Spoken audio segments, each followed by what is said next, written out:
Les gars sont bizarres ici dehors. Le gars que vous voyez sur la photo-ci, Bob Dylan, si on ne vous dit pas, vous n'allez pas accepter. C'est un malhonnête, très malhonnête. Oui, malhonnête d'avoir porté un concept qui met en lumière les talents camerounais. Vous aimez trop le Congo, ça? Vraiment, l'émission, elle est bonne. Je voulais te féliciter parce que tu es un qui fait avec les moyens de bord et c'est très respectable. J'ai vu beaucoup de personnes critiquer, le jury est incompétent et comment il peut prendre son ami comme jury de rappeur. Quand on est dans un contexte où la plupart des anciens du game attendent toujours qu'on les supplie, qu'on leur lèche les bottes, qu'on leur étale des tapis roulants de stars sur lesquels ils vont se la péter, eh bien, on fait avec les moyens de bord. Et je pense que c'est l'une des raisons pour lesquelles Bob Dylan a choisi ses amis comme étant les jurys pour son émission. C'est vrai, vos critiques sont légitimes, vous avez raison.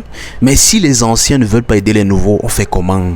Si les anciens ne veulent pas passer le flambeau, on fait comment? Les anciens du game au Cameroun, ils restent toujours entre eux. Ils font des TikTok entre eux. Ils font des vidéos entre eux. Ils font des sons entre eux. Tout c'est entre eux. On s'en fout des nouveaux. C'est quand tu as fait un clip, deux clips, trois clips et le quatrième a pris que tu vois les anciens à qui tu écris depuis partager tes vidéos, commencer à commenter tes posts. Mais petit frère, tu es fort, hein? Pourtant le grand voit tes vidéos depuis. Il ne commente pas. Tu lui écris même, tu envoies les inbox, il ne répond pas. Pourtant il a vu. Parce qu'en fait, on t'aide seulement quand tu commences à réussir. C'est ça le problème du game au Cameroun. C'est une émission qui méritait vraiment l'apport d'un ancien. Mais comme on connaît comment notre game est structuré, voilà. On fait avec, on se débrouille. Je voulais aussi revenir sur le petit qui rappe comme ténor qu'on appelle la tenace là. Quelques années après j'ai publié, dans les réseaux sociaux ils ont fouillé. Ils ont vu nous des tenaces king, depuis ce jour ils veulent déjà tous me tuer.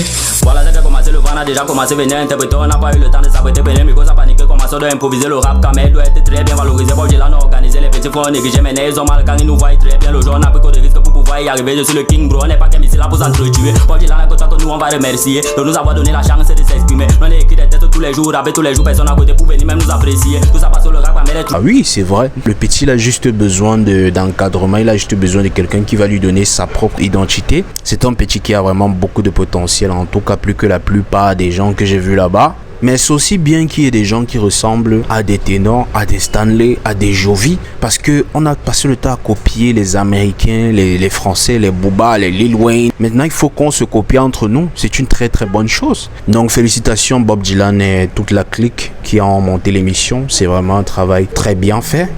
Et voilà.